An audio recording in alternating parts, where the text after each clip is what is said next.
کو اپنے لیے آڑ بنائے اور اس کے ساتھ جڑ کر اللہ کی بارگاہ میں اپنے گناہوں اور اپنے جرموں کے درگزر کا سوال پیش کرے. وہ کسی کو اپنے ساتھ جوڑ کر اللہ کی بارگاہ میں اپنی زندگی کے گناہوں اور جرموں کے درگزر کا سوال کرے، یہ شفاعت ہے.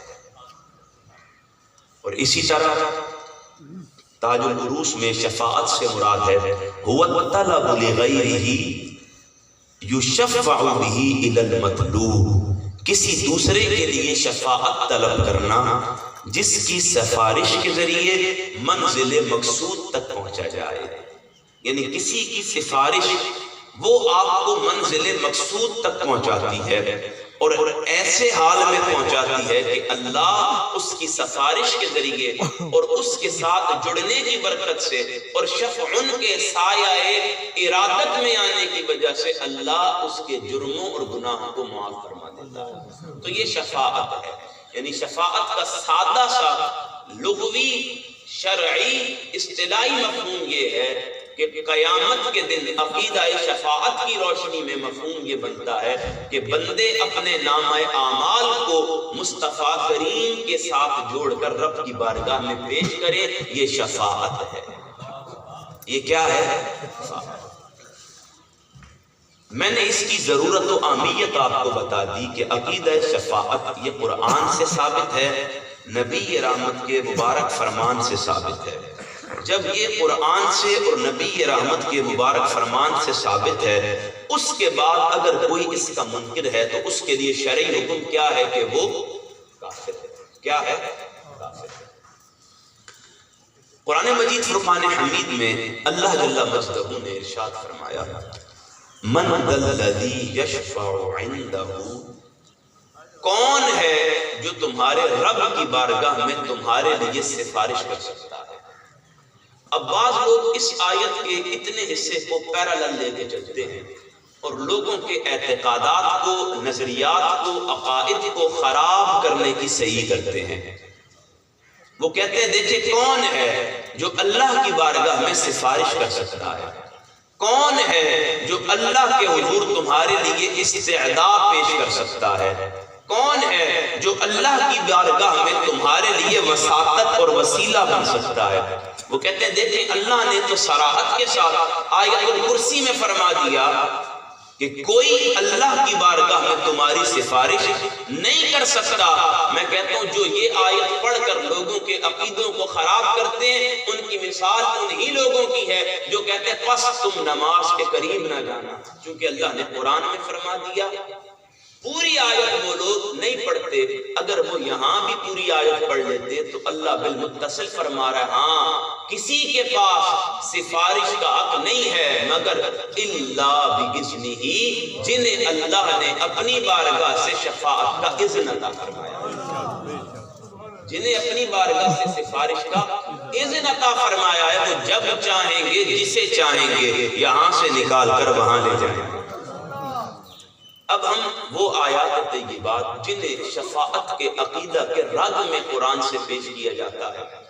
پہلے انہیں بیان کرتے ہیں تاکہ یہ ذہن میں بات ازبر ہو جائے، دل میں اتر جائے کہ جن لوگوں نے اس عقیدے کی تکفیر کی ہے وہ قرآن کی کن آیات کا سہارا لیتے ہیں. اور آپ کو خوشی کی بات بتاؤں، ہم انہی آیات سے عقیدہ شفاعت کو بھی ثابت کریں گے. یعنی ہم کسی اور آیت کا سہارا نہیں لیں گے، ہم انہی آیات سے جنہیں وہ عقیدہ شفاعت کے رد کی صورت میں پیش کرتے ہیں، اس کی نفی کی صورت میں پیش کرتے ہیں، انہی آیات سے ہم آج عقیدہ شفاعت کو ثابت کریں گے. اللہ جل مجدہ نے سورہ بقرہ میں ارشاد فرمایا، یہ 48 نمبر آیت ہے. میرا رب فرماتا ہے وَاتَّقُوا يَوْمًا لَا تَجْزِي نَفْسٌ عَن نَفْسٍ شَيْئًا، اور اس دن سے ڈرو جس دن کوئی جان کسی دوسری جان کی طرف سے کچھ بدلہ نہ دے سکے گی. ساتھ ہی فرمایا وَلَا يُقْبَلُ مِنْهَا شَفَاعَةٌ، اور نہ اس کی طرف کوئی سفارش قبول کی جائے گی. وہ کہتے ہیں دیکھیں اللہ رب العزت نے قرآن مجید میں واضح فرما دیا اس دن سے ڈرو جس دن کوئی جان کسی دوسری جان کا بدلہ نہیں دے گی اور نہ ہی اس کی بارگاہ میں کسی کی سفارش قبول کی جائے گی۔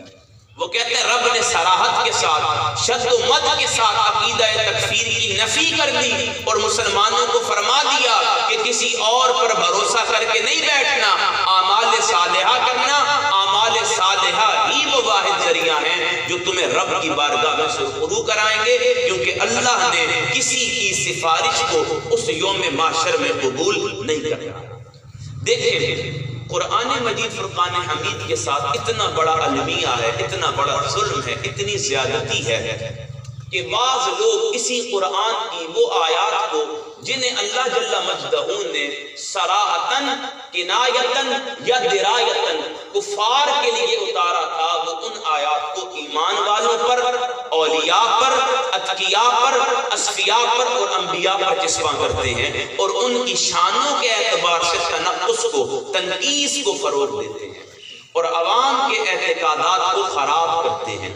اب اس کا ایک پیش خیمہ یہ آیت بھی ہے، وہ اس آیت کا سہارا لے کر عقیدہ شفاعت کی نفی کرتے ہیں۔ دیکھیں قرآن کو جب بھی ہم نے سمجھنا ہے تو ہم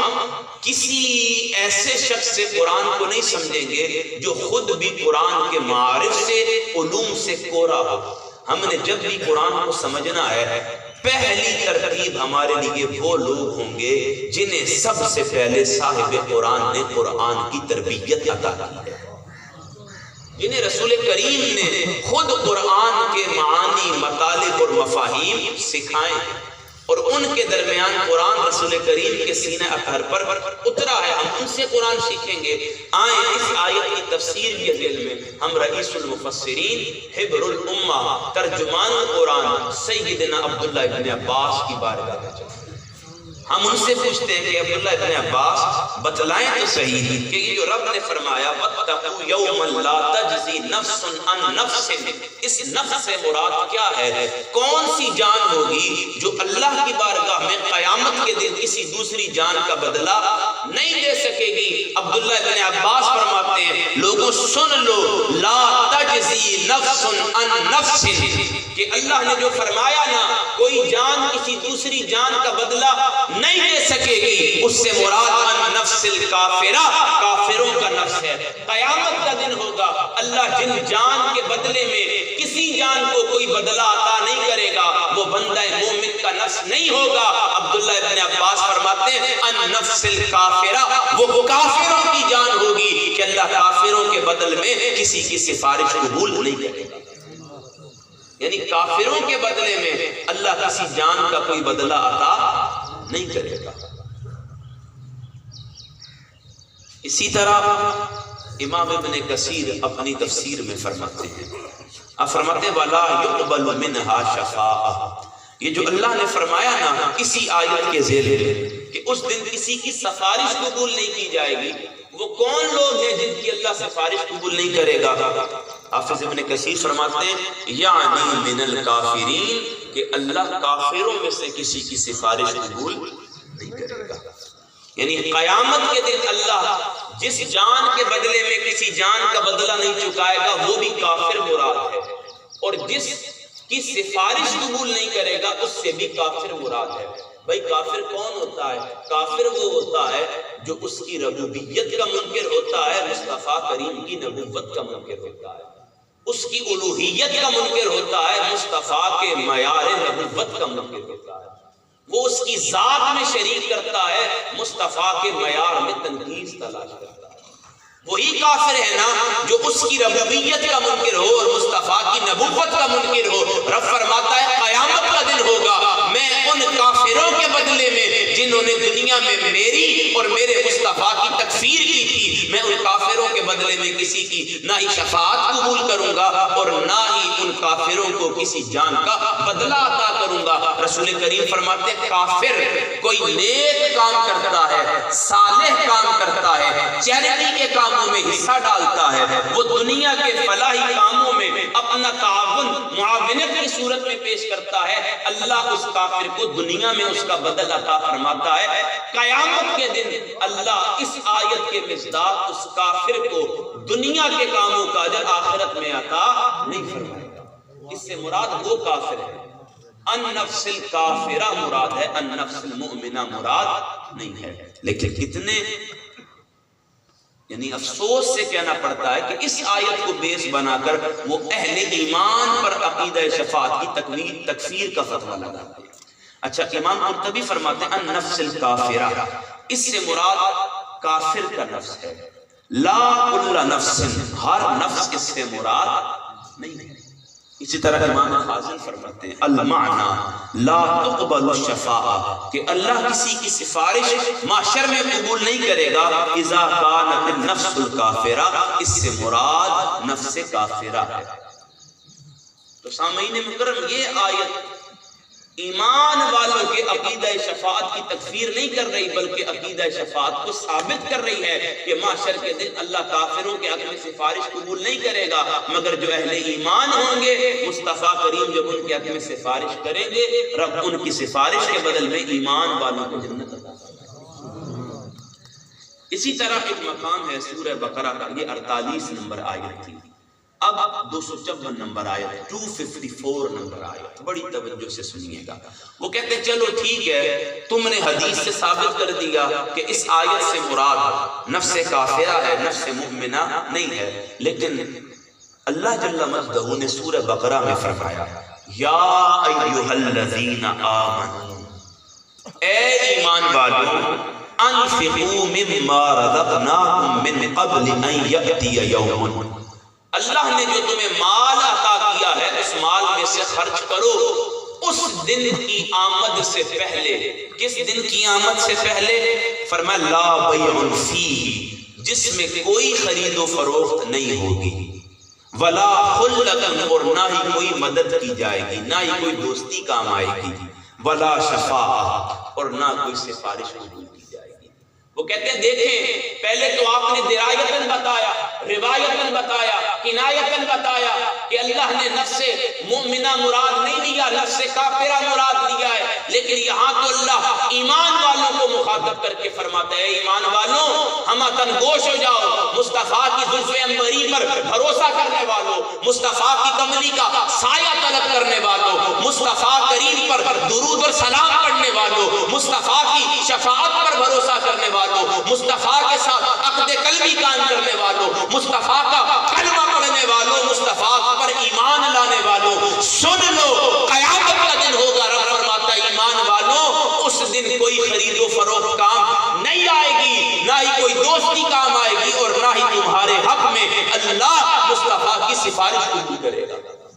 وہ کہتے ہیں دیکھیں ایمان والوں سے خطاب ہو گیا کہ اس دن کوئی سفارش قبول نہیں ہے، تو عقیدہ بدل لینا چاہیے، بتائیں بدل لیں؟ بولتے نہیں ہیں، بدل لیں نہیں، کیونکہ ہمارے دل نے مہر تصدیق مصطفیٰ کریم کی شفاعت پر سب کر دی ہے۔ اب تو لاکھ باتیں کر، ہمارا دل متزلزل ہونے والا نہیں ہے، چونکہ اللہ نے بصیرت اہل سنت کو عطا کی، فکر اہل سنت کو عطا کی، اللہ رب العزت نے مقام قرآن سمجھنے کا اہل سنت کو عطا کیا، اور اہل سنت نے قرآن سے عقیدہ نکالا ہے، اور آیت پوری پڑھ کے سنا کر عقیدہ ثابت کیا ہے کہ رب فرماتا ہے ایمان والوں تمہیں کہہ رہا ہوں قیامت کے دن کوئی دوستی کام نہیں آئے گی، کوئی خرید و فروخت کام نہیں آئے گی، اور نہ کسی کی سفارش قبول کی جائے گی۔ ہاں یہ کام جن کے نہیں آئے گا نا، رب نے فرما دیا اسی آیت کے آخر میں والکافرون هم الظالمون، وہ کافر ہوں گے جنہوں نے اپنی جانوں پر ظلم کیا۔ ایمان والوں سن لو، رب قیامت کے دن نہ ان کی خرید و فروخت قبول کرے گا، نہ ان کی دوستیوں سے ان کی مدد کرے گا، اور نہ ہی ان کافروں کے حق میں کسی کی سفارش قبول کرے گا۔ یعنی آیت بتا رہی ہے کہ یہاں بات کافروں کی ہو رہی ہے، اور اللہ ایمان والوں سے کہہ رہے کہ تم اپنے عقیدے متزلزل نہ کر بیٹھنا، کہیں میرے مصطفیٰ کے حق شفاعت سے خود کو دور نہ کر بیٹھنا، اور کہیں اپنے آپ کو مصطفیٰ کریم کے سایہ شفاعت سے خالی اور محروم نہ کروا بیٹھنا۔ کیوں کہ ہاں شفاعت دوستی، خلت یا قلت یا خرید اور فروخت کام نہیں آئے گی تو وہ کافروں کی ہے، ایمان والوں تمہاری بات نہیں کر رہا۔ وہ کہتے ہیں اللہ نے قرآن میں سورہ زخرف میں فرمایا، رب فرماتا ہے الاخلاء یومئذ بعضهم لبعض عدو. لوگوں سن لو، تمہارے سارے کے سارے دوست ایک دن آنے والا ہے تمہارے دشمن بن جائیں گے. یہ خلیل پر الف لام لگائی ہے، اور علماء بیٹھے ہیں جب جمع پر الف لام لگتی ہے تو وہ استغراق کا معنی اپنے دامن میں رکھتا ہے. پھر رب ایک دوست کی بات نہیں کرتا، دو کی بات نہیں کرتا، دوستی کے دائرہ کار میں جتنے لوگ آئیں گے رب فرماتا ہے الاخلاء یومئذ بعضهم لبعض عدو،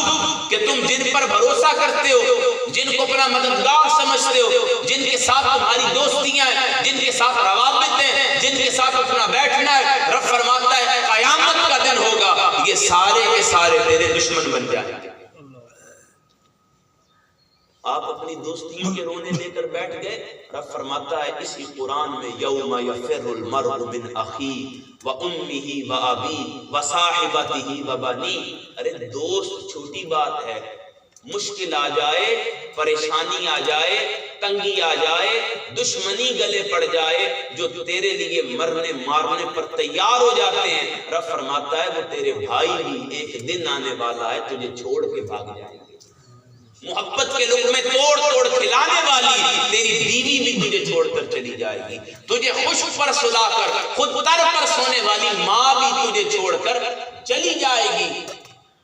کانٹا تجھے چبھے، رات بستر پر تو تکلیف محسوس کرے، تیرا باپ ساری رات اپنے بستر پر نہ سوئے، وہ بھی تجھ سے فرار ہو جائے. یا پھر روح کا لفظ استعمال کیا. آپ دوستیوں کی بات کرتے ہیں، ماں باپ بہن بھائی کوئی رشتہ داری کام نہیں آئے گی. وہ کہتے ہیں تم مصطفیٰ کے حق شفاعت پر بھروسہ کرتے ہو، رب فرماتے ہیں کوئی کام نہیں آئے گا. میں کہتا ہوں ہاں رب نے بھی حق کہا، تو بھی سچ کہتا ہے کہ تیرے کام کوئی نہیں آئے گا، اور ہم بھی کہتے ہیں ہمارے کام مصطفیٰ آئیں گے، مصطفیٰ پر ایمان لانے والے آئیں گے، کیونکہ رب نے آگے فرما دیا ہاں کوئی دوستی کام نہیں آئے گی الا المتقین، مگر جنہیں میں نے اپنی بارگاہ سے تقویٰ کا لباس عطا عطا کیا ہے وہ جب چاہیں گے جسے چاہیں گے جہنم سے نکال کر جنت میں. یہ ہے عقیدہ شفاعت. اللہ آگے بھی تو کہہ بھی اذن ہی، رب جسے اذن عطا کرے گا وہ جیسے. اذن کا معنی یہ ہے کہ رب نے جسے عطا کر دیا پھر رب تملیک دیتا ہے، ملکیت دیتا ہے، وہ جسے چاہتے ہیں جہنم سے نکال کر جنت میں. سامعین مکرم، لوگ مصطفیٰ کریم کے عقیدہ شفاعت پر سوال کرتے ہیں، حضور کے مقام شفاعت پر. ان نادانوں کو اتنا نہیں پتا کہ رسول کریم نے فرمایا میری اور آپ کی ماں سیدہ طیبہ طاہرہ سیدہ عائشہ صدیقہ رضی اللہ تعالی عنہا، آپ حضور کے مبارک حجرے میں جلوہ فرما ہیں، حضور کی خدمت میں عرض کرتی ہیں میری مائیں بہنیں بیٹیاں سنیں اور ایمان تازہ کریں. اما عائشہ عرض کرتی ہیں حضور اگر کسی عورت کے 2 کم سن بچے کم عمری میں فوت ہو جائیں اس کے لیے اللہ کی بارگاہ میں کیا اجر ہے؟ حضور فرماتے ہیں عائشہ قیامت کا دن ہوگا وہ بچے اپنے والدین کے لیے باعث شفاعت بن رہے ہوں گے. پھر اما عائشہ عرض کرتی ہیں حضور اگر کسی کا 1 کم سن بچہ فوت ہو جائے اس کے لیے کیا اجر ہے؟ حضور فرماتے ہیں عائشہ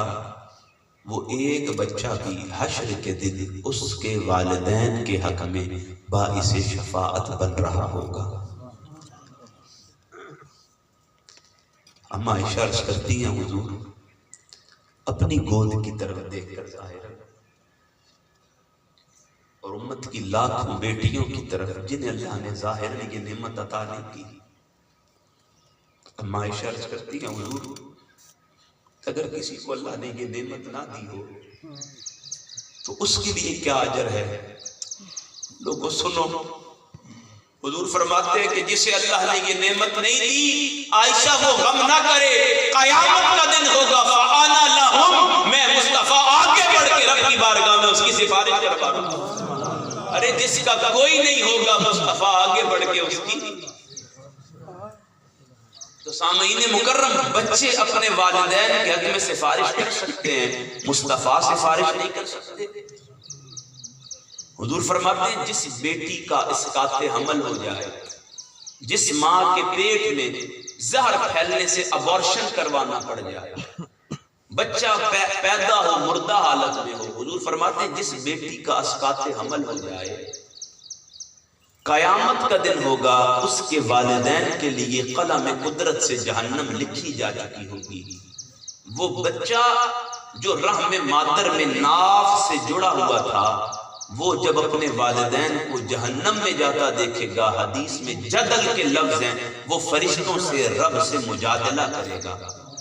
اور رب اس بچے کی سفارش اس کے والدین کے حق میں قبول فرمائے گا، اور اللہ اس کی ناف کو، جو ناف خوراک کا باعث تھی، ماں کے خون اور خوراک کے ذریعے وجود مادر میں نشو اور نما کا باعث تھی، وہ ناف اللہ وسیع کرے گا، اور اتنی وسیع فرمائے گا کہ وہ بچہ اپنی ناف سے والدین کو جہنم سے پکڑے گا اور جنت میں لے کر چلا جائے گا۔ تو بچہ ماں باپ کے حق میں سفارش کرے، نبی سفارش نہیں کر سکتا۔ حضرت عبداللہ ابن عباس کے جوان بیٹے کا جنازہ تھا، آپ نے اپنے صاحب سے کہا جا جنازہ لگ گیا ہے، ذرا لوگوں کو دیکھ کر کتنی تعداد میں آئے ہیں۔ وہ آیا، عرض کی حضور بڑے لوگ آ گئے ہیں، بڑے لوگ آ گئے ہیں۔ آپ نے فرمایا کتنے آ گئے ہیں؟ اس نے کہا حضور 40 سے زیادہ ہیں۔ آپ نے خود پوچھا 40 ہیں؟ اس نے کہا جی 40 سے تو بہت زیادہ ہیں۔ آپ نے فرمایا جلدی کرو، جنازہ پڑھاؤ۔ رسول کریم نے فرمایا تھا میت کے حق میں 40 لوگ دعائے مغفرت کر دیں، اللہ ان 40 افراد کی دعائے مغفرت میت کے حق میں قبول فرماتا ہے۔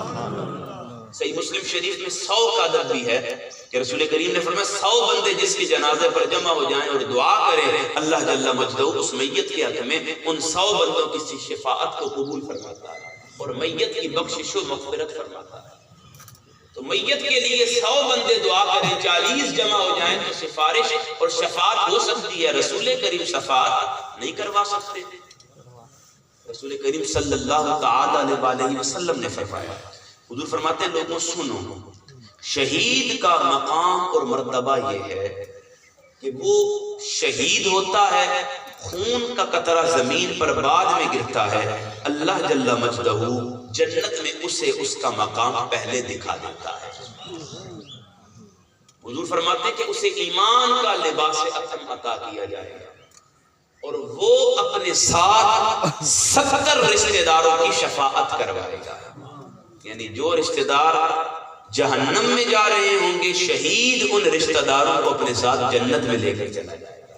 اور رب کی بارگاہ میں ان کی شفاعت کروائے گا۔ حضور فرماتے ہیں عالم کا مقام یہ ہے کہ عالم کے لیے اہل آسمان اور اہل زمین حتیٰ کہ سمندروں میں موجود مچھلیاں بھی سفارش کرتی ہیں، اور اللہ عالم کے حق میں زمین و آسمان کی کائنات و مخلوقات اور بالخصوص اہل سمندر کی مچھلیوں کی بھی سفارش کو قبول فرماتا ہے۔ تو عالم کے حق میں زمین و آسمان کی مخلوقات سفارش کرے تو رب قبول فرماتا ہے، لیکن مصطفیٰ کریم شفاعت نہیں کر سکتے۔ سامعین مکرم، رسول کریم نے فرمایا، حضور فرماتے ہیں قال من استطاع ان یموت، تم میں سے جو استطاعت رکھتا ہے اسے چاہیے کہ وہ مر جائے۔ بڑی ایمان افروز حدیث ہے، میں چاہتا ہوں آپ مزہ لے کر، لطف لے کر، ایمان کی حلالت اور حلاوت محسوس کرتے ہوئے یہ روایت سنیں۔ حضور فرماتے ہیں تم میں سے استطاعت جو بھی رکھتا ہے اسے چاہیے کہ وہ مر جائے۔ کہاں؟ بالمدینہ، مدینہ جا کر۔ حضور فرماتے ہیں وہ کہاں جا کے مر جائے؟ مدینہ جا کر مر جائے۔ اور میرے شیخ فرماتے ہیں کہ انسان تو جیتا ہی اس لیے ہے کہ وہ مدینہ جا کے مر جائے، وہ جیتا ہی اس لیے ہے، وہ مدینہ جاتا ہی اس لیے ہے کہ اسے وہاں پر موت آ جائے۔ حضور فرماتے ہیں جو مدینہ جا کر مرے گا فَلْيَمُتْ بِهَا فَإِنِّي أَشْفَعُ لِمَنْ يَمُوتُ بِهَا، جو مدینے میں جا کر مر رہا ہوگا میں مصطفیٰ اس کے لیے رب کی بارگاہ میں شفاعت کروا رہا ہوں۔ اس میں کوئی شک نہیں ہے کہ جو مدینہ جاتے ہیں وہ واپس آنے کا نام نہیں لیتے، ان کا دل کرتا ہے کہ یہاں جگہ دفن ہونے کی لیکن وہ بڑے ظالم ہیں جو آج کل وہاں نگران ہیں، وہ وہاں کسی کو مرنے نہیں دیتے، مر جائے تو دفن ہونے نہیں دیتے۔ یہ اللہ کا کسی پر بڑا خاص کرم ہو تو اسے جگہ وہاں تدفین کی میسر آ جاتی ہے، وگرنہ یہ معاملہ ان کے لیے نہیں ہے۔ لیکن ایمان والوں کا دل اس بات پر لگا رہنا چاہیے کہ جب مدینے جائیں رب ہمیں مدینہ میں موت عطا کرے، کیونکہ مصطفیٰ کا وعدہ ہے جو مدینہ میں مر جائے گا مصطفیٰ اس کے لیے رب کی بارگاہ میں شفاعت کروا لے گا۔ اعلیٰ حضرت کے برادر اصغر امام احمد حسن رضا، امام حسن رضا آپ فرماتے ہیں سیر گلشن کون دیکھے دشت طیبہ چھوڑ کر، سوئے جنت کون جائے در تمہارا چھوڑ کر، اور مر کے جیتے ہیں جو جاتے ہیں مدینے کو حسن، جی کے مرتے ہیں جو آتے ہیں مدینہ چھوڑ کر۔ حضور ہم مدینہ آئے، آپ کا گنبد دیکھا، روضہ اطہر دیکھا، آپ کی جالیوں کے سائے میں بیٹھ کر آپ کے حضور مناجات کی، آپ کے حضور دعائیں کی، آپ کے حضور وسیلہ رب کی بارگاہ میں پیش کیا۔ مصطفیٰ کریم آپ کے روضہ اطہر کے سائے میں ہم بیٹھے رہے، انتظار کرتے رہے، موت نہیں آئی۔ مصطفیٰ کریم اب ہماری مدینہ سے جدائی کی گھڑی آن پہنچی ہے، حضور وقت رخصت آن پہنچا ہے، دل مضطرب ہے، دل پارا پارا ہے، دل منجمل ہے، آنکھیں روتی ہیں، چشمان سے آنسو جاری ہیں۔ مصطفیٰ ہمارے لیے رب کا امر تو یہاں نہیں ہے، بتائیں تو صحیح جب ہم یہاں مر نہ سکیں گے پھر بھی آپ کی شفاعت ملے گی؟ حضور کیا پھر بھی کوئی راستہ ہے کہ آپ کی سفارش مل جائے، آپ کی شفاعت میسر آ جائے؟ ایمان والوں سنو، رسول کریم فرماتے ہیں، حضرت ابن عمر اس روایت کے راوی ہیں، آپ فرماتے ہیں سنو، حضور نے فرمایا قال، رسول کریم فرماتے ہیں من زار قبری، تم میں سے جو کوئی میری قبر کی زیارت کرے وجبت لہ شفاعتی، مجھ مصطفیٰ پر واجب ہو گیا کہ میں اس کی شفاعت کروں۔ یعنی جو مدینہ جا کے مر نہیں سکا، اسے موت نہیں آئی، مدینہ میں اللہ کا امر نہیں آیا، کل نفس ذائقۃ الموت کا وہ مصداق نہیں بن سکا، رسول کریم فرماتے ہیں واپس آ گیا، غم نہ کر، دل کو زبوحال نہ کر، فرسودہ نہ کر، پریشان نہ ہو، فکر میں نہ پڑ، میں مصطفیٰ تجھے خوشخبری سناتا ہوں، تو واپس آ جا، مجھ پر تب بھی واجب ہے کیونکہ تو میرا روضہ دیکھ کر آیا، تو میری قبر کی زیارت کر کے آ گیا ہے، اور جو میرے در پر آ جاتا ہے نا میں مصطفیٰ اسے خالی جانے دیتا۔ تو حضور نے فرمایا تم میں سے جو میری قبر کی زیارت کرے وجبت لہ شفاعتی، مجھ مصطفیٰ پر لازم ہو گیا میں اس کی۔ ایک اور خوشی کی بات نہ سناؤں، ابھی آپ جا رہے ہیں ناظم صاحب، آپ کو بھی لے جائے اللہ مجھے بھی لے جائے، حضور نے ساتھ ہی فرمایا من زار قبری، جو کوئی میری قبر کو آ کر دیکھے یا میری قبر کی زیارت کرے اسے انعام ایک اور بھی عطا کرتا ہوں، فقد زارنی، پس تحقیق وہ مجھے دیکھ رہا ہے۔ قیامت کے دن اللہ اسے یہ اجر بھی خصوصی عطا فرمائے گا، جس نے میری قبر کو دیکھا ہے رب اسے میری زیارت والوں میں شامل فرمائے گا، انہیں یہ درجہ اور کمال عطا فرمائے گا۔ کیوں؟ فقد زارنی، پس تحقیق وہ مجھے دیکھ رہا ہے جو میری قبر کو دیکھ رہا ہے۔ تو حضور کی قبر کو کوئی دیکھے اس کے لیے شفاعت تو ہے، مگر مصطفیٰ کریم امت کی شفاعت نہیں کروا سکتے۔ حضور فرماتے 3 ازواج سفارش کروائیں گی، یشفع یوم القیامت ثلاث، الانبیاء ثم العلماء ثم الشہداء، اللہ کی بارگاہ میں نبی سفارش کریں گے، علماء سفارش کریں گے، انبیاء سفارش کریں گے۔ پھر حضور نے فرمایا قال الشفاعۃ خمسہ، 5 ازواج سفارش کریں گے، القرآن، قرآن سفارش کرے گا، اور قرآن کا سفارش کرنے کا طریق کتنا آسان ہوگا۔ رسول کریم صلی اللہ تعالی علیہ وسلم فرماتے ہیں من قرأ القرآن وحفظہ، تم میں سے جو کوئی بھی قرآن پڑھتا ہے یا قرآن کا حافظ ہے، ادخلہ اللہ الجنہ، اللہ اسے قرآن پڑھنے اور قرآن یاد کرنے کی برکت سے جنت میں داخلہ عطا فرمائے۔ صدہ بار مبارکباد ہو انہیں کہ جو یہاں بیٹھے ہیں، ہم صبح صبح نماز فجر کے بالمتصل اللہ کے لاریب کتاب کی ان لاریب آیات کے ذریعے اپنے لیے عقیدہ شفاعت کی راہوں کا تعین کر رہے ہیں، اور قرآن کی برکات سے، فیوزات سے، کمالات سے اپنے دامن مراد کو مستنیر، منور اور مزین کر رہے ہیں۔ لوگوں سنو، اس قرآن کی برکت یہ ہے، رسول کریم فرماتے ہیں یہ اللہ کی بارگاہ میں سفارش کرے گا، اس کے سفارش کا قریب کتنا حسین ہوگا۔ رسول کریم فرماتے ہیں جو دنیا میں تم میں سے قرآن پڑھتا تھا یا قرآن کا حافظ تھا، دونوں حالتوں میں اللہ اسے جنت میں داخل فرمائے گا۔ وَشَفَّعُوا فِي عَشْرَةٍ مِّنْ أَهْلِ بَيْتِهِ، اور اس کے گھر کے 10 افراد کے حق میں اس کی سفارش کو قبول فرمائے گا۔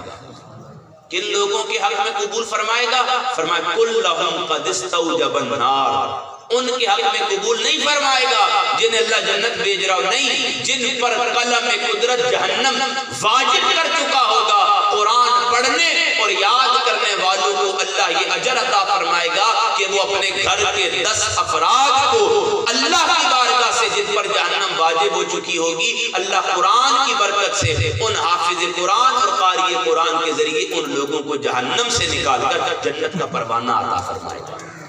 تو اپنے بچوں کو قرآن پڑھائیں، قرآن سکھائیں، قرآن یاد کرائیں، اس کی تعلیم عطا کریں، تحفیظ کروائیں، قرآن سے جوڑیں، نبی رحمت کے مبارک فرمان سے جوڑیں، وہ قرآن سے جڑتے چلے جائیں گے، قرآن پڑھتے چلے جائیں گے، یاد کرتے چلے جائیں گے۔ بچیاں قرآن پڑھیں، بچے قرآن پڑھیں، آپ انہیں قرآن پڑھاتے جائیں، قیامت کے دن یہ پڑھا ہوا قرآن آپ ماں باپ کے حق میں باعث شفاعت بن رہا ہوگا۔ حضور نے فرمایا خیرکم، تم میں بہتر وہ ہے، بہترین وہ ہے من تعلم القرآن وعلمہ، جو قرآن سیکھتا ہے اور دوسروں کو سکھاتا ہے۔ حضور نے فرمایا قیامت کا دن ہوگا، قاری قرآن سے کہا جائے گا قرآن پڑھتا جا اور جنت میں اوپر۔ میرا وجدان کہتا ہے جو دنیا میں قرآن پڑھنا نہیں چھوڑتا، قرآن سے دور نہیں ہوتا، کنارہ اس کتاب سے نہیں کرتا، قیامت میں یہ کتاب بھی اسے بے یار و مددگار نہیں چھوڑے گی۔ پھر کیسے ممکن ہے جو دنیا میں نہیں چھوڑتا تھا حشر میں یہ کتاب اسے چھوڑ دے گی؟ روایت میں تو لفظ ہیں جہاں وہ رکے گا وہاں اس کا آخری مقام ہوگا، لیکن میرا ایمان کہتا ہے نہ قرآن اس کی زبان سے اترے گا، نہ وہ قرآن پڑھنا چھوڑے گا، وہ پڑھتا جائے گا، پڑھتا جائے گا، پڑھتا جائے گا، اعلیٰ اقدار میں اللہ رب العزت کے حضور مقام طے کرتا چلا جائے گا۔ تو حضور فرماتے ہیں قرآن سفارش کرے گا، پھر فرمایا والرحم، رشتہ دار سفارش کرے گا، مائیں بہنیں بھائی بزرگ سنیں، رسول کریم نے فرمایا رشتہ دار شفاعت کروائیں گے۔ وہ رشتہ دار شفاعت کروائیں گے جس سے میں بولنا پسند نہیں کرتا،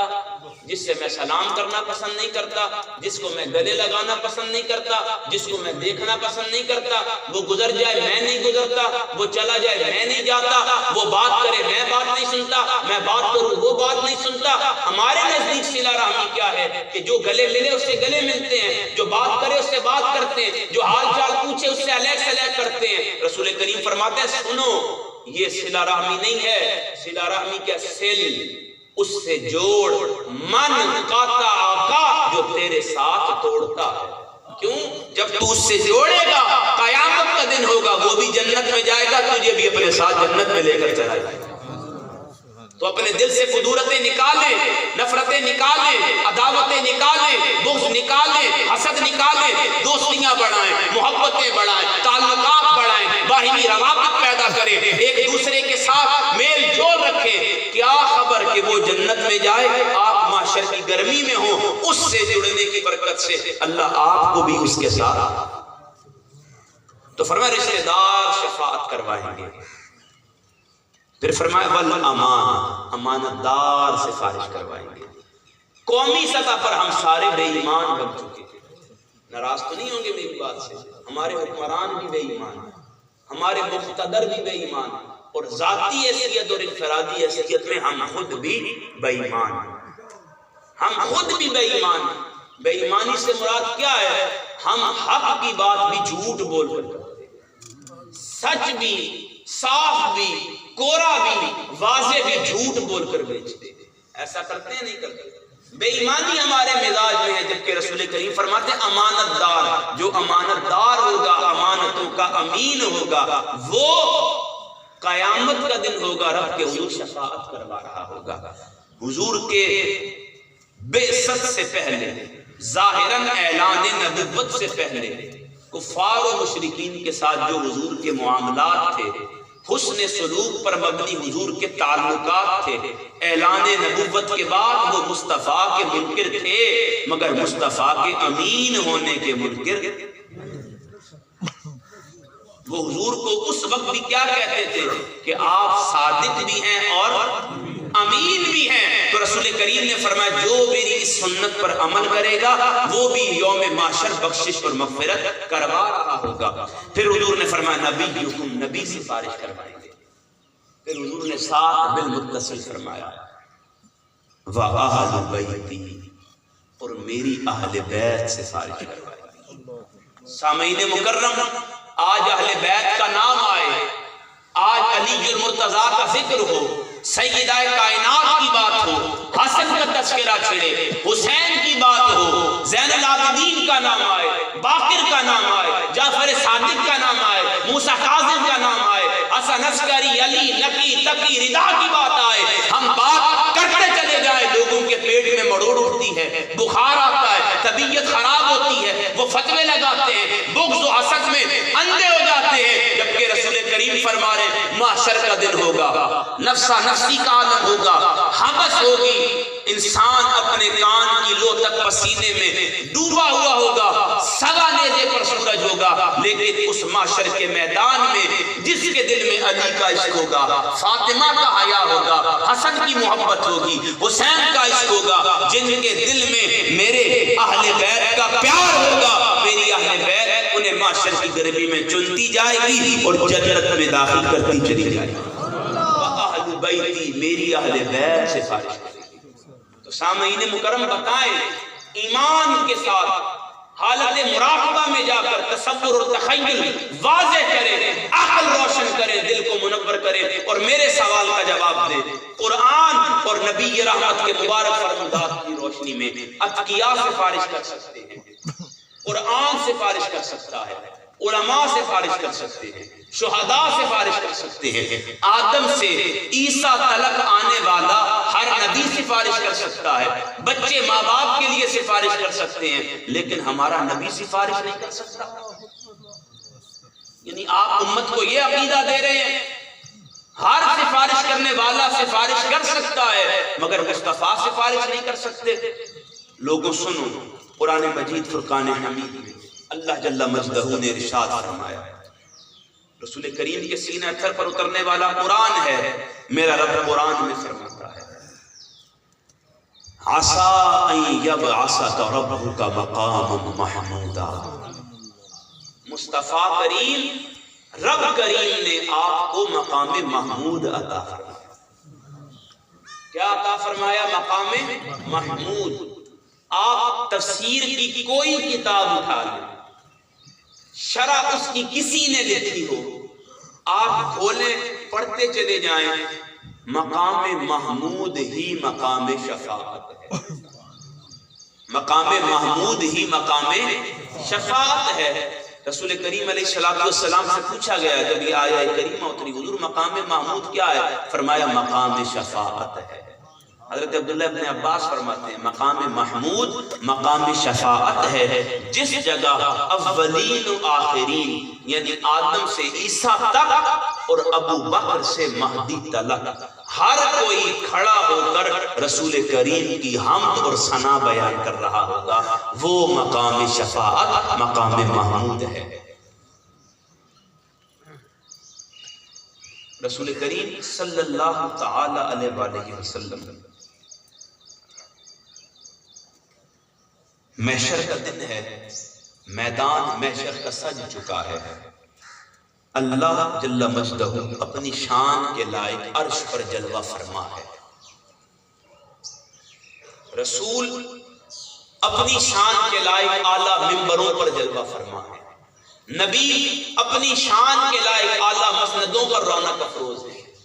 شہداء اپنی شان کے لائق جلوہ فرما ہے، صالحین اپنے مقام پر متمکن ہیں، اتقیاء کا اپنا مقام ہے، اولیاء کا اپنا مقام ہے، امت کے علماء کا اپنا مقام ہے، شرفاء کا اپنا مقام ہے، ہر کوئی درجہ بدرجہ اپنے مقام پر رونق افروز ہے، جلوہ فرما ہے، متمکن ہے۔ رب اپنی شان کے لائق عرش پر جلوہ فرما ہے، اپنی کرسی پر۔ اتنے میں آواز آتی ہے محشر کے سجے ہوئے میدان میں، لوگوں سن لو، ہمہ گوش ہو جاؤ، مصطفیٰ کی سواری آ رہی ہے، حضور کی سواری آ رہی ہے۔ نبی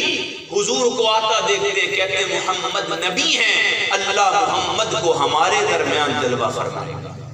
رسول دیکھتے کہتے ہیں محمد الرسول اللہ، محمد اللہ کے رسول ہیں، اللہ محمد الرسول اللہ کو ہمارے درمیان رونق افروز فرمائے گا۔ فرشتے رب کی بارگاہ میں سوال کرتے ہیں، باری تعالیٰ معاملہ کشمکش میں ہے، نبی کہتے ہیں ہمارے درمیان، رسول کہتے ہیں ہمارے درمیان، بتا تو صحیح جس کے لیے تو نے بزم کونین سجائی، جس کے لیے تو نے اپنا رب ہونا ظاہر کیا، جس کے لیے تو نے کائنات پست و بالا کے نظام کو تخلیق کیا، جس کے لیے تو نے اپنا رب ہونا آیا کیا، وہ مصطفیٰ کریم آ رہے ہیں، بتا تو صحیح آج تیرے مصطفیٰ کی مسند کہاں سجائی جائے؟ رب فرمائے گا اے فرشتوں، میرا محبوب آ رہا ہے، میرا محمد آ رہا ہے، میرا رسول آ رہا ہے، عرش پر خدا کی کرسی کے دائیں پہلو میں ایک کرسی لگائی جائے اور آج سارے عالم محشر کے سامنے مصطفیٰ کو رب کے پہلو میں بٹھایا جائے، مصطفیٰ کو رب کے پہلو میں بٹھایا جائے۔ نبی کریم خود فرماتے ہیں محشر کا دن ہوگا، یجلسہ فیما بینہ و بین جبریل، رب اپنی دائیں جانب اپنے اور جبرائیل کے درمیان میری مسند لگائے اور مجھے اپنی شان کے لائق میری شان کے مطابق اس مسند پر جلوہ فرما کروائے گا۔ اور حضور فرماتے ہیں پھر میں کیا کروں گا؟ اعلیٰ مسند پر بیٹھنے کے بعد حضور فرماتے ہیں میں کوئی اور کام نہیں کروں گا، بَيَشْفَعُوا لِأُمَّتِهِ، میں مسند مقام محمود پر بیٹھنے کے بعد فوراً اپنی امت کے لیے سفارش کرنا شروع کر دوں گا۔ رب کے حضور امت کے لیے شفاعت کا دروازہ کھول دوں گا۔ اور حضور ساتھ ہی فرماتے ہیں میں جہاں بیٹھوں گا فَذَلِكَ الْمَقَامُ الْمَحْمُودِ، یہی مقام محمود ہے۔ یعنی حضور کو رب کائنات ارضی و سماوی میں اپنے بعد سب سے اعلیٰ مسند عطا کرے، حضور وہاں بیٹھ کر بیٹھتے ساتھ ہی اپنی امت کی فکر اور پریشانی میں رب کے حضور سفارش کروانا شروع کر دیں گے۔ حضور کا مقام شفاعت ہے۔ سامعین مکرم، قرآن مجید کی سورہ والضحیٰ پڑھے تو اللہ رب العزت نے فرمایا وَلَسَوْفَ يُعْطِيكَ رَبُّكَ فَتَرْضَىٰ، میں نے اس پر بات ختم کر دینی ہے۔ رب ذوالجلال نے فرمایا وَلَسَوْفَ يُعْطِيكَ رَبُّكَ فَتَرْضَىٰ، مصطفیٰ عنقریب آپ کا رب آپ کو راضی کر دے گا۔ حضور اپنے مبارک حجرے میں جلوہ فرما ہے، سر انور خم ہے، چشمان مقدس سے آنسو جاری ہیں۔ رب ذوالجلال جبرائیل سے فرماتا ہے اے جبرائیل جا اور میرے مصطفیٰ سے پوچھ کہ اسے کیا غم ہے کہ مصطفیٰ کی آنکھوں میں نم ہے۔ جبرائیل حاضر عرض کی حضور رب آپ کے نمناک آنکھوں کے سبب پریشان ہے اور پوچھ رہا ہے مصطفیٰ بتائیں تو صحیح کیا سبب ہے آپ کی آنکھوں میں پانی کا؟ حضور عرض فرماتے ہیں اے جبرائیل مجھے میری امت کا غم کھایا جا رہا ہے، مجھے میری امت کا غم کھایا جا رہا ہے، امت کے غم کے سبب آج مصطفیٰ کی آنکھوں میں نم ہے۔ جبرائیل یہ پیغام لے کر رب کی بارگاہ میں لوٹے، عرض کی حضور عرض کی باری تعالیٰ مصطفیٰ کریم کی آنکھوں میں امت کا غم ہے اور اس غم کے سبب مصطفیٰ کی آنکھوں میں نم ہے۔ رب نے فرمایا اے جبرائیل لوٹ جا اور میرے مصطفیٰ کو خوشخبری سنا دے انا سنردیکا فی امتک ولا نسوک، اے مصطفیٰ اپنی امت کا غم نہ کریے، رب آپ کو آپ کی امت کے بارے میں راضی کر دے گا۔ آپ کا رب آپ کو آپ کی امت کے بارے میں راضی کر دے گا۔ امام باقر اپنی مسند پر جلوہ فرما ہے، امام آلوسی فرماتے ہیں، آپ فرماتے ہیں کہ اہل عراق میں سے کچھ لوگ امام باقر کے پاس آئے، آ کر کہنے لگے حضرت عراق والوں کا عقیدہ ہے، وہ کہتے ہیں کہ حضور کو اللہ رب العزت نے مقام شفاعت عطا کیا، وہ عقیدہ شفاعت رکھتے ہیں، بتائیں یہ عقیدہ رکھنا کیسا ہے؟ امام باقر فرماتے ہیں جس کا یہ عقیدہ ہے سن لو، حق حق حق، یہ عقیدہ حق ہے، حق ہے، حق ہے۔ آپ فرماتے ہیں یہ عقیدہ حق ہے، اس میں کوئی شک نہیں ہے، جس کا بھی یہ عقیدہ ہے اس کا عقیدہ سچا ہے۔ پھر آپ فرماتے ہیں امام باقر ان اہل عراق کی طرف سے آئے ہوئے لوگوں کی طرف، آپ فرماتے ہیں تم لوگ سمجھتے ہو کہ قرآن کی سب سے امید افزا آیت، جس کو دیکھ کر غم مٹتا ہے، جس کو پڑھ کر دل سے خوف جاتا ہے، جس کو پڑھ کر رنجشیں تمام ہوتی ہیں، جس کو پڑھ کر نعمتیں تمام ہوتی ہیں، جس کو پڑھ کر تمہیں قلبی جسمی راحت و اطمینان و سکون ملتا ہے، تم سمجھتے ہو کہ قرآن کی وہ سب سے امید افزا آیت قل یا عبادی الذین اسرفوا علی انفسہم لا تقنطوا من رحمت اللہ ہے، تم یہ سمجھتے ہو کہ لا تقنطوا من رحمت اللہ یہ سب سے امید افزا آیت ہے؟ آپ فرماتے ہیں نہیں، یہ سب سے امید افزا آیت نہیں ہے، قیامت کا دن ہوگا، مصطفیٰ کریم اپنی مسند چھوڑیں گے، رب کے حضور اپنی امت کے لیے سفارش کروائیں گے، سفارش کرواتے چلے جائیں گے، سفارش کرواتے چلے جائیں گے، امت کے دل، امت کا مصطفیٰ کے دل میں غم ہوگا، رب مصطفیٰ کے غم کو دیکھ کر فرمائے گا مصطفیٰ وَلَسَوْفَ يُعْطِيكَ رَبُّكَ فَتَرْضَىٰ، آپ اپنی امت کا غم نہ کریں، آج آپ کا رب آپ کو کچھ ہی دیر میں آپ کی امت کے غم سے آزاد کر دے گا اور آپ کو راضی کر دے گا۔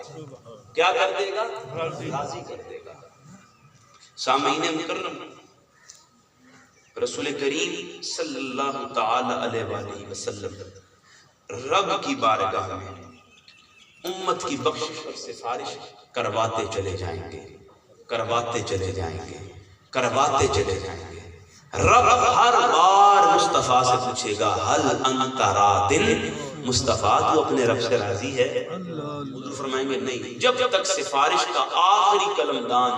اور میری امت کا آخری فرد بھی معاشر کی گرمی اور اس کی عذاب نما کیفیات سے نکل نہیں جاتا، میں مصطفیٰ اپنے رب سے راضی نہیں ہوگا۔ جب سارے امتی نکل جائیں گے حضور فرمائیں گے نام ردی تو ربی، رب آج میں اب اس کے بعد تجھ سے راضی ہو گیا۔ حضور اپنی امت کے جہنم سے نکالے جانے کے بعد اپنے رب سے راضی ہو جائیں گے۔ سامعین مکرم، رسول کریم صلی اللہ تعالی علیہ وآلہ وسلم فرماتے ہیں لوگوں سنو، اذا واللہ لا اردا،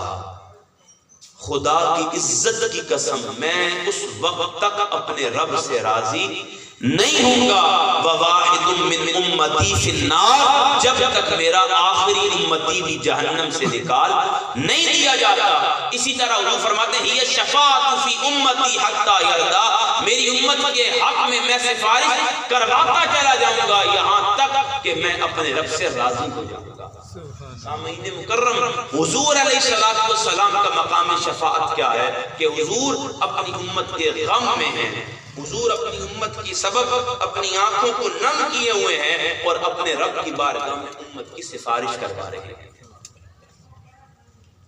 نبی رحمت سرور عالم صلی اللہ تعالی علیہ وآلہ وسلم جب مقام محمود پر جلوہ فرما ہوں گے تو حضور دیکھیں گے کہ میری امت معاشر کے دن سب سے پہلے آدم کے پاس جائے گی، ہوتی ہوتی ہوتی اذهب الى غیری کی صدا سنتی سنتی سنتی عیسیٰ علیہ السلام تلک آئے گی۔ حضور اپنی امت کا آنا دیکھ رہے ہوں گے، جب حضرت عیسیٰ انہیں نشاندہی کریں گے اور امتی حضور کے قریب ہونے لگیں گے تو حضور اپنی امت کو قریب پا کر اپنی مسند چھوڑیں گے اور رب کی بارگاہ میں اپنا سر جھکائیں گے۔ اپنا سر جھکانے کے بعد رب کی بارگاہ میں امت کے لیے سفارش کروائیں گے، شفاعت کروائیں گے، رب کے حضور استعداء پیش کریں گے اور گریہ وزاری کریں گے۔ صحیح بخاری، ترمذی، حضرت انس بن مالک اس حدیث کے راوی جب رسول کریم سر جھکائے ہوئے ہوں گے، رب فرمائے گا یا محمد ارفع رأسک، اے میرے مصطفیٰ اپنا سر اٹھا، اے میرے مصطفیٰ اپنا سر اٹھا، قل یسمع، اے مصطفیٰ آج تو کہتا جا تیرا رب سنتا چلا جائے گا، سل تؤتا، تو سوال کرتا چلا جا تیرا رب تجھے عطا کرتا چلا جائے گا، وشفا تشفا، تو سفارش کرتا چلا جا، مصطفیٰ آج تیرا رب تیری سفارش تیرے امتیوں کے حق میں قبول کرتا چلا جائے گا۔ میرے شیخ سیدی شیخ الاسلام اس حدیث کے اتنے حصے کا ترجمہ کرتے ہیں، یا محمد ارفع رأسک، اے مصطفیٰ اپنا سر اٹھائیے۔ رب ذوالجلال کی حضور سے جو محبت ہے، میرے شیخ اس حدیث کا ترجمہ کرتے ہوئے فرماتے ہیں کہ رب معاشر کے دن میدان جب سج چکا ہوگا، مصطفیٰ کریم کا سر جھکا ہوا ہوگا، تو رب مصطفیٰ کریم سے فرمائے گا سونیا، معاشر اس لیے تو نہیں سجایا تھا کہ آج بھی تو سر میرے حضور جھکا دے، معاشر تو سجایا تھا کہ میں دنیا والوں کو تیرا مقام دکھا سکوں، دنیا والوں کو تیری شان بتا سکوں، جو تیری ذات میں تنقیص تلاش کرتے تھے، جو تیرے عقیدہ شفاعت سے بے بہرا تھے، جو لوگوں کے اعتقادات کو خراب کرتے تھے، نظریات کو خراب کرتے تھے، فطری طور پر انہیں ابہام میں مبتلا کرتے تھے، مصطفیٰ معاشر کس لیے سجائی تھی کہ انہیں تیری شان دکھا سکوں۔ تو آج سر جھکائے بیٹھا ہے، سونیا چہرہ دکھا، تو صرف چہرہ دکھا، تیرا رب آج تیری ہر بات کو پورا کر اور تجھے راضی کر دے گا۔ تو سامعین مکرم، رسول کریم صلی اللہ تعالی علیہ وآلہ وسلم کا مقام شفاعت یہ ہے کہ حضور اپنے رب سے مقام محمود ملنے کے سبب راضی نہیں ہوں گے، امت کے لیے پروانہ نجات ملنے کے سبب راضی ہوں گے۔ آپ کو ایک بڑی لطیف بات بتاؤں، یہ درس کا ٹائم خطاب کا 1 گھنٹہ 5 منٹ ہے، تو آپ نے ناراض نہیں ہونا، ابھی 7 منٹ میری گفتگو کے باقی ہیں، تو میں نے 7 منٹ میں اپنی بات ختم کر کے فوراً ایک دعا کا جو حکم ہوگا اس کی تعمیل کرنی ہے۔ میری اس پوری گفتگو کی جو حاصل کلام حدیث ہے وہ سنیں۔ رسول کریم فرماتے ہیں رب نے مجھے 2 فیصلوں میں سے ایک کے انتخاب کا حکم دیا۔ رب نے فرمایا مجھ سے خیرت بین الشفاعت و بین ان یدخل نصف امتی فی الجنہ، اللہ نے مجھے اختیار دیا کہ میں شفاعت کا حق اپنے پاس رکھوں یا آدھی امت کو بغیر حساب اور کتاب کے جنت میں لے کر چلا جاؤں۔ رسول کریم فرماتے ہیں فاخترت الشفاعۃ، میں نے شفاعت کا حق اپنے پاس رکھ لیا۔ اس کی وجہ کیا ہے کہ محشر کا دن ہوگا، اگر رسول کریم آدھی امت کو بغیر حساب و کتاب لے جاتے اور بغیر حساب کتاب کے آدھی امت کو جنت میں لے جاتے، پھر کوئی امتی جہنم میں رہ جاتا، آگ اس کے جسم کو گلاتی، پگھلاتی، تڑپاتی، تپش نار سے وہ پگھلتا اور مچلتا، اور وہ اس آگ کی تپش میں پکار دیتا یا محمد المدد، یا رسول اللہ میری مدد کو آئیے، میں نے آپ کا کلمہ پڑھا تھا، آپ پر ایمان لے کر آیا تھا، آپ کی محبت کا دم کرتا تھا، عبادات میں کمزور تھا، اعمال میں کمزور تھا، اللہ رب العزت کے حضور سرشاری میں کمزور تھا، مگر مصطفیٰ کریم اپنی زبان سے یہ اعلان کر چکا تھا اشہد ان لا الہ الا اللہ وحدہ لا شریک لہ واشہد ان محمدا عبدہ ورسولہ۔ مصطفیٰ کریم آپ کا کلمہ پڑھا تھا، اب آگ مجھے جلاتی ہے، میرا وجود پگھلاتی ہے، مجھے تڑپاتی ہے۔ مصطفیٰ کریم کوئی پرسہ کرنے والا نہیں ہے، کوئی مدد کرنے والا نہیں ہے۔ آقا اگر آج آپ نہیں دیکھیں گے تو کون دیکھے گا، آپ نہیں بچائیں گے تو کون بچائے گا، کرم فرمائیں۔ رسول کریم فرماتے ہیں کہیں میرا ایک امتی مجھے پکارتا اور میں آدھی امت کو بغیر حساب کتاب کے اگر جنت میں لے جاتا پھر اس کی مدد نہیں کر سکتا تھا، اس لیے فاخترت الشفاعہ، میں نے آدھی امت جنت میں لے جانا پسند نہیں کیا، میں نے پسند کیا کہ میرا آخری امتی جب تک جہنم سے نکل کر جنت میں داخل نہیں ہو جاتا میں اپنے رب سے راضی، میں نے حق کے شفاعت کو اختیار کیا۔ پھر حضور صحابہ سے فرماتے ہیں، حضور فرماتے ہیں سنو لِأَنَّهَا أَعَمُّ وَأَخْفَى، میرے صحابہ یہ عام بھی ہے اور کافی بھی ہے، یعنی یہ ہر کسی کے لیے ہے اور ہر کسی کے لیے کافی ہے۔ پھر صحابہ سے فرمایا اَتَرَوْنَهَا لِلْمُتَّقِينَ، صحابہ کیا تم سمجھتے ہو میں نے یہ تقوی والوں کے لیے لیا ہے، نیکوکاروں کے لیے لیا ہے، پرہیزگاروں کے لیے لیا ہے، عبادت گزاروں کے لیے لیا ہے، ریاضت اور مجاہدات میں پڑے رہنے والوں کے لیے لیا ہے؟ حضور فرماتے ہیں نہیں، میں نے یہ نیکوکاروں کے لیے نہیں لیا، انہیں تو ان کا تقوی جنت میں لے جائے گا۔ حضور نے 3 درجات بیان کیے، لا ولکنھا، میں نے ان کے لیے نہیں لیا، ہاں میں نے یہ حق لیا ہے للمذنبین، اپنی امت کے گناہگاروں کے لیے، الخطائین، خطا کاروں کے لیے، المتلبسین، اور گناہوں میں لتڑے اور پڑے ہوئے لوگوں کے لیے۔ حضور نے 3 درجات بیان کیے، چھوٹے گناہگاروں کے لیے لیا، اس سے زیادہ خطا کرنے والوں کے لیے لیا، اور جن کی زندگی میں کوئی عمل نہیں، کوئی مجاہدہ نہیں، کوئی ریاضت نہیں، کوئی تقویٰ نہیں، رمضان کا مہینہ ہو وہ چوراہوں پر کھڑے ہو کر سگریٹ پیتے ہوں، دھڑلے کے ساتھ گناہ کرتے ہوں، فحش گوئی کرتے ہوں، بد کلامی کرتے ہوں، بد زبانی کرتے ہوں، بد اخلاقی کرتے ہوں، بد کرداری میں ملوث رہتے ہوں، وہ سیاسی معاشرے ہوں، وہ فکری طور پر کمزور ہوں، اعتقادی طور پر کمزور ہوں، ان کا معاملہ یہ ہو جو ان کو مارتے ہیں، گالیاں دیتے ہیں، ان کا حق تلف کرتے ہیں، ان کے حق پر بیعت کرتے ہو، انہیں اپنا حکمران چنتے ہو، ان کی سیاست عمارت میں مدد کرتے ہو، وہ ساری عمر میرے منکر ہو، میرے دین کے منکر ہو، خدا کے نافرمان ہو، میرے احکامات سے دور ہو، المتلبسین، ساری عمر وہ گناہوں میں پڑے رہے ہوں، لٹڑے پڑے ہوں، ظلم اور زیادتی کرتے رہو، تب بھی مجھ مصطفیٰ پر لازم ہے میں نے ان کے لیے رب کی بارگاہ سے حق شفاعت لیا۔ حضور کا پیار دیکھے، تعلق دیکھے، رب دیکھے، امت کے لیے حضور کی محبت دیکھے، امت کے لیے حضور کے دل کا غم دیکھے۔ امت حضور کے عقیدہ شفاعت کو بھی یقین میں نہیں لے کر آتی، لیکن مصطفیٰ کا معاملہ کیا ہے؟ مصطفیٰ کریم صلی اللہ تعالی علیہ وآلہ وسلم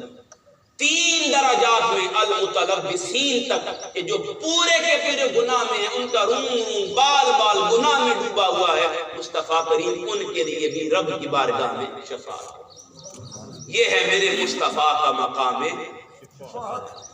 تو سامعین مکرم، آج یہ فکری طور پر آپ کو پیغام دے رہا ہوں، اعتقادات کو مضبوط کریں، نظریات کو مضبوط کریں، افکار کو مضبوط کریں۔ یہ افکار ایسے مضبوط نہیں ہوتے ہیں۔ 27 سال میری عمر ہے، ابھی 28ویں بہار میں نے نہیں دیکھی ہے، اللہ اس کے رسول کو بہتر پتہ ہے کیا معاملہ ہوتا ہے۔ اگر اس عمر میں فکری والدگی،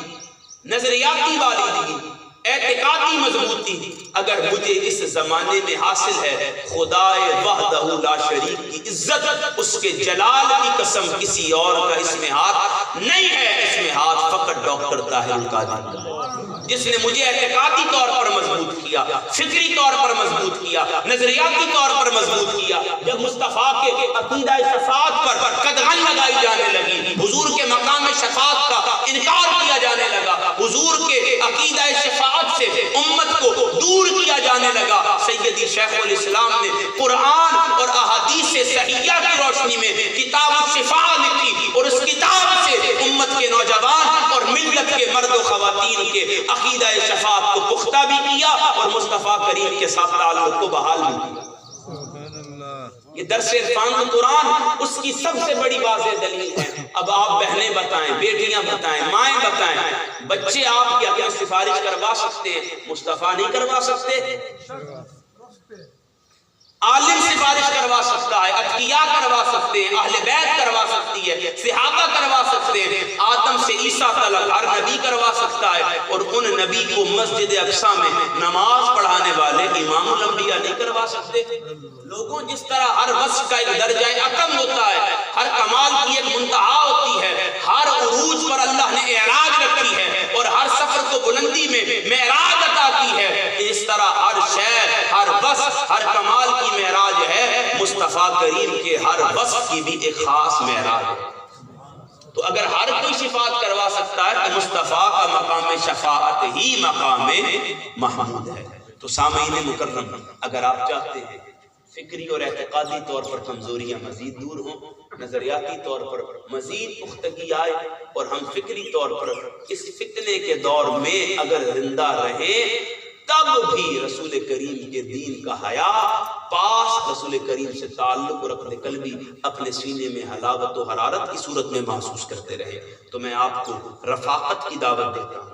رفاقت سے پہلے ایک تجربہ کروانا چاہتا ہوں۔ آپ میں سے جو جوان استطاعت رکھتا ہے یا نہیں رکھتا، وہ تحریک منہاج القرآن کے ذیلی جتنے بھی فورمز ہیں، بہنوں میں سے، بیٹیوں میں سے وہ ویمن لیگ کے، اور بالخصوص مردوں میں سے وہ تحریک منہاج القرآن کے فورم سے رابطہ کرے، ایک مرتبہ 10 دنوں کے لیے عشرہ نجات میں اعتکاف کرے۔ دیکھیں اتنی باتیں بتائی ہیں نا، تو اتنا میرا حق بنتا ہے کہ میں آپ کو راہ مکمل دکھا کے جاؤں۔ گامے شاہ آپ کو نہ لے کے جاؤں، داتا صاحب کی بس میں بٹھایا ہے تو وہیں اتار کے تو داتا صاحب کی بس یہی ہے کہ آپ لاہور آئیں، عروس البلاد کی نگری میں 10 دن کے لیے منہاج القرآن کے مرکز پر اعتکاف کریں۔ یہ منہاج القرآن کے لیے نہیں ہے، یہ قرآن کے لیے ہے۔ اجتماعی سطح پر آپ کو اجر بھی زیادہ ملے گا، اور انشاءاللہ فکری طور پر آپ اتنے مضبوط ہو جائیں گے کہ اس کے بعد حوادثات زمانہ کی لاکھ مخالفتیں اور آندھیاں چلتی رہیں، اعتقدت کذا، جب آپ اپنا عقیدہ بنا لیں گے پھر وہ عقیدہ متزلزل نہیں ہو سکے گا۔ میری کوئی بات کسی کے لیے سما خراشی کا سبب بنی، تکلیف کا سبب بنی، باعث پریشانی بنی، میں ہاتھ جوڑ کر معافی کا خواستگار ہوں۔ وآخر دعوایا ان الحمد للہ رب العالمین۔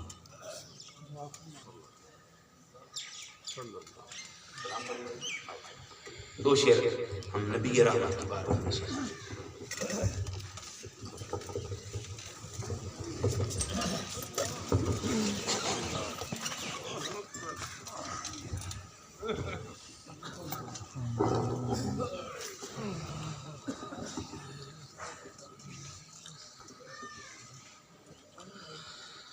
یا نبی